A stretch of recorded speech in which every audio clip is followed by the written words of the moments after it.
국정농단 사건으로 넘어가겠습니다. 자, 박근혜 전 대통령 오늘 오후 2시에 이재용 삼성전자 부회장의 재판에 증인으로 출석하라고 요청을 받은 상태인데 과연 나올지 안 나올지 현재로서는 불출석 사유서가 제출이 된 상태이기 때문에 안 나올 가능성이 있습니다만 검찰의 차량이 현재 구치소로 들어간 상태입니다. 자, 이 구인장이 진짜 있으나 마나인 것 같아요. 뭐 구인장 몇 번 발부하면 뭐 하겠습니까? 이게 뭐 휴지 같다는 생각도 들어요. 근데 뭐 법원에서 사실상 이게 불출석이 예상이 돼서 앞서서 이제 구인장을 발부한 상태거든요.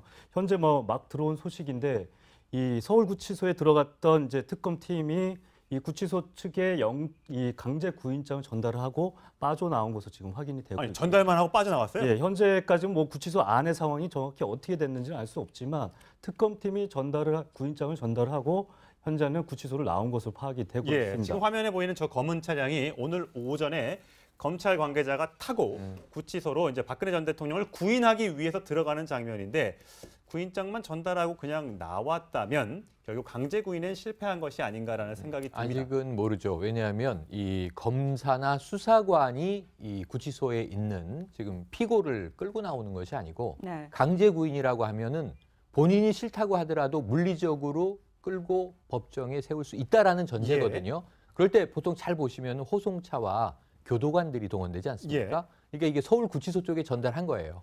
재판정으로 데리고 오시오. 그럼 지금부터 이제 구치소 안에서 어떤 상황이 보일 것인가? 그러니까 이제 독방 앞에 가서 자 법정으로 가시죠 했는데 나오지 않으면 네. 이제 방문을 열고 교도관들이 들어가서 데리고 나오게 될 것인가? 아니면 그 상황에서 잠시 대치를 하다가 그냥 교도관들이 물러나오게 될 것인가. 근데 여기서 지금 제일 민감한 문제는 이제 어쨌든 이 탄핵으로 파면되긴 했습니다만 전직 대통령에 대한 예우 문제. 그리고 우리가 이 법정에서 계속 보게 되지만 일부 이 박 전 대통령의 지지자들이 모여서 또 이 소리도 지르고 하지 않습니까? 그러니까 이런 부분에 있어서 물리적인 구인을 했을 때의 문제들. 그런데 사실 더 원천적인 것은 나오지 않으면 지금 피고의 신분입니다. 이게 피고인에게 불리한 것이 재판의 일반적인 원칙이라서 안 나오는 것이 박 전 대통령에겐 무해가 그리 또 좋은 것인가 이런 생각을 좀 이 아침에 하게 됩니다. 사실 뭐 이영선 그 전 청와대 경호관 재판에서도 이제 구인장이 발부가 됐었는데 당시에 이제 박근혜 전 대통령이 구치소에서 이제 좀 버티는 모습들이 연출이 됐거든요. 그런 부분들이 이제 특검을 통해서 알려지기도 했고 사실상 이번에 이제 강제 구인장이 발부가 됐더라고 하더라도 오후 재판에 과연 이제 박근혜 전 대통령이 이제 출석을 할지 말지는 아직 정확하게 나오지 않고 있는 상태고 또 이게 강제 구인을 거부했을 때도 특별한 이제 법적 제재가 없는 상태거든요. 그런데 그게 무슨 강제 구인이에요? 강제라는 거는 지키지 않았을 경우에 뭔가 처벌이 있어야지만 강제 구인인 건데. 근데 보통 사실 일반 피고인 같은 경우에 강제 구인을 해서 대부분 이제 법정에 출석하는 게 일반적인데 그렇죠. 앞서 말씀하신 것처럼 박근혜 이제 전 대통령 예우 차원에서 이제 물리적인 이제 강제 구인을 할 수 없는 이 구치소 측엔 좀 애매모호한 입장도 있는 거고요. 그러니까 이게 만약에 피고인으로 재판받아야 되는데 안 나와서 뭐 구속영장이나 체포영장이 발부됐을 때는 강제로 할 수 있는 명분이 굉장히 많은데 증인을 서는 그러니까 거죠. 자기 재판에는 나가도록 강제할 수 있는 게 있는데 남의 재판에 증인으로 설 경우. 구인영장 어찌됐든 체포영장, 구속영장처럼 안 나가겠다고 버티는 사람을 물리력으로 힘으로 끌어서 오기에는 여러 가지 좀 부담스러운 측면, 인권 침해적인 측면도 있을 뿐더러 그렇게 증인석에 계신들 입을 다물고 증언 거부하겠다고 한다면 사실은 효과가 없는 거지 않습니까? 그렇게 버티면 나와서도 증언 거부를 할 것이 명확하기 때문에 아마도 이영선 행정관 사건에서도 물리력을 동원해서 증언석까지 구인하지 않았던 걸로 보이고 이 재판부도 본인이 그렇게 나오지 않겠다는 의사가 강력하면 물리력까지 동원해서 전직 대통령을 증언석에 세웠는데 말하지 않으면 또 어떻게 할 것이냐. 그런 부분들이 사실은 특검과 재판부의 고민이지 않을까 합니다. 네, 지금 이 재판이 이재용 부회장 재판입니다. 이 재판이 지금 증인으로 나오라고 여러 차례 요구를 했는데도 끝까지 지금 안 나오고 있는 상황 아닙니까? 왜 이렇게 이 자리에 이렇게까지 안 나가려고 하는 걸까요? 지금 박근혜 전 대통령 같은 경우에는 본인 재판이 여러 군데 다 관련이 있기 때문에 증인으로 와서 증언을 한 것이 본인의 재판에 불이익을 초래할 수가 있거든요.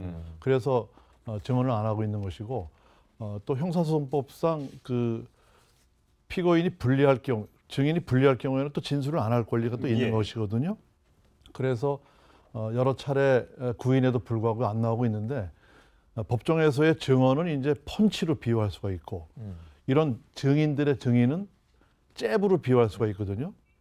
그러면 정말 중요한 얘기들은 증언으로 되는 것이고 정황 증거라든가 이런 것들은 잽으로 비유가 되는데 이렇게 여러 차례 안 나왔을 경우에 본인의 재판에도 불이익이 있을 수가 있다는 것을 좀 깨달아서 웬만하면 와서 증인을 할 수 있는 참고인 진술 같은 경우에는 하는 것이 본인의 재판에도 도움이 될 것이다. 이렇게 좀 보고 있는데 근데 전직 대통령이고 하다 보니까 증언으로서 여러 가지 말을 많이 하다 보면 본인의 재판에 나쁜 영향을 미칠 것이다라고 본인이 판단하고 있으니까 여러 차례 구인에도 이제 불응하고 있는 것이죠. 물론 뭐 변호인의 입을 통해서 간간히 박 전 대통령의 의중이 전달은 되고 있습니다만 저희가 항상 이 사파로만 보여드리는 것처럼 허리 아프다, 뭐 발가락이 아프다, 뭐 이런 것들을 그림으로밖에 보여드릴 수 없고 정말 박근혜 전 대통령은 어떤 생각을 했는지 어떤 통치 철학을 가지고 있었는지가 법정에서 전혀 전달이 되고 있지 않아서 박 전 대통령에게 과연 그것이 유리한 쪽으로 작용할지 불리하게 작용할지 저희가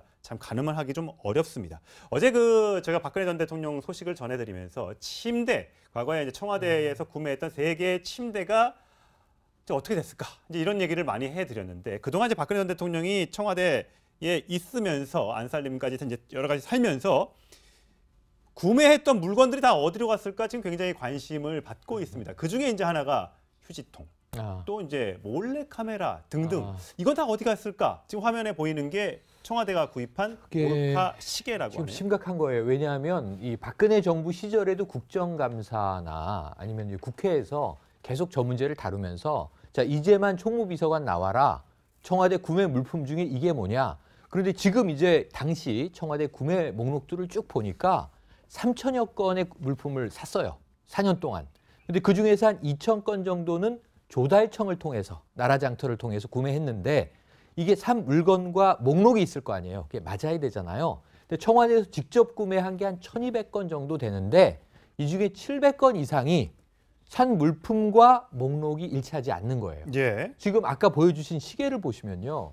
밑에 있는 2개의 시계가 오리엔트 시계, 우리가 잘 아는 브랜드죠. 시계 정품입니다. 저걸로 목록은 만들어져 있는데 실제 물품은 위에 있는 2개의 사진인데 저 위에 있는 남성용 시계 하나, 여성용 시계 하나 이렇게 보이는 것은 정품 브랜드 시계가 아니라 몰래카메라입니다. 그러니까 몰래카메라를 청와대가 무슨 이유에서인지 구입을 해서 마치 일반 손목시계처럼 목록을 만들어 놓은 거예요.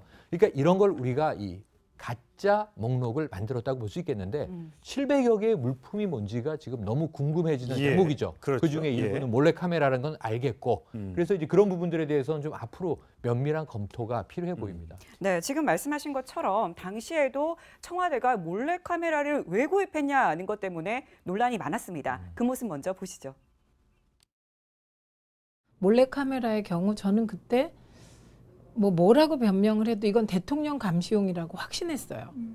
몰래카메라가 제2부속실에 있었다는 건 그 몰래카메라를 운용하고 그런 주체가 최순실 씨라고밖에 볼 수가 없어요. 어쨌든 제2부속실은 대통령 감시용이다. 이걸 확신해서 최순실 씨가 대통령의 일거수일투족을 감시한 게 아닌가. 지금 그런 의혹을 갖게 되는 거죠. 그러니까 소름 끼치죠. 박 전 의원 보시기는 어떠세요? 왜 청와대가 몰카를 지금 저 최민희 전 의원의 얘기해 보면 대통령 감시용, 대통령을 누군가 감시하기 위해서라고 이제 의혹을 제기했던 것인데 밑에 사람들이 대통령을 감시하기 위해서 몰카를 샀다? 글쎄 음모론으로 보면은 뭐 최순실 씨가 뭐 권력의 1인자라고 했으니까 대통령을 감시하는 용으로 볼 일거수일투족을 보고하기 위해서 그럴 수 있습니다만 또 한편으로는 제2부속실에서 대통령과 면담하는 사람들과의 무슨 자세라든가 또 이 대화라든가 이런 거를 감시하기 위한 용이다. 뭐 그 제2부속실에서 몰래 카메라를 차고 다니면서 요즘 우리가 지하철에서 하는 성범죄 뭐 쓰지 않았을 거 아닙니까? 그 안에서 어떤 용으로든지 업무용으로 썼기 때문에 그것이 결제 라인을 통해서 조달로 구매가까지 됐기 때문에 어떤 뭐 공작용일지 또 제2부속실에 드나드는 사람들을 감시하기 위한 뭐 대통령의 지시가 있었는지 그건 뭐 알 수가 없는 일이죠. 청와대 캐비넷에서 여러 각종 전직 정부의 이 자료들은 쏟아져 나오고 있는데 저 몰래카메라는 지금 어디 갔는지 지금 나왔다는 얘기가 없습니다. 아마 그것은 조달 물품은 보관 기간이 9년이기 때문에 예. 아마 어딘가에 지금 보관이 그렇죠. 되고 있을 창고나 겁니다. 이런 데. 예, 나중에 이제 어디다 썼는지 이제 밝혀지겠죠. 예, 혹시 저기 안에 뭔가 또 큰 내용들이 기록이 되어 있다면, 저장이 되어 있다면 그 내용도 참 궁금해지는데 저것도 시계도 국가 기록물로 정해서 보존연이 30년 동안 공개를 하지 못하게 되는지 모르겠습니다만 지금 와서 보니까 93만 원짜리 휴지통도 몰래 카메라도 왜 샀을까? 과거 정부에는 없었던 물품들이 왜 박근혜 정부에서는 저렇게 어쨌든 공개적이라고 하다 하더라도 왜 들어갔을까? 참 궁금해지지 않을 그 수가 없습니다. 보도가 휴지통 90만 원. 그게 뭘까? 왜 90만 원짜리 휴지통이 필요한 그 걸까 했는데 휴지통은 뭐 예, 이 장인이 깎은 나무로 깎은 뭐 예술품 비슷한 예술품. 예, 그런 포도나무로 거랍니다. 만든 예, 그럴까 그렇습니다. 했는데 이게 네. 휴지통이 아니고 그러니까 휴지를 버리는 쓰레기통이 아니고 네. 휴지함, 껍데기, 티슈통, 휴지함. 티슈통이라고 티슈. 하더군요. 겉에. 그러니까 거기에 대한 착각이 많으셔서 예. 휴지 버리는 쓰레기통이 아니고 휴지함.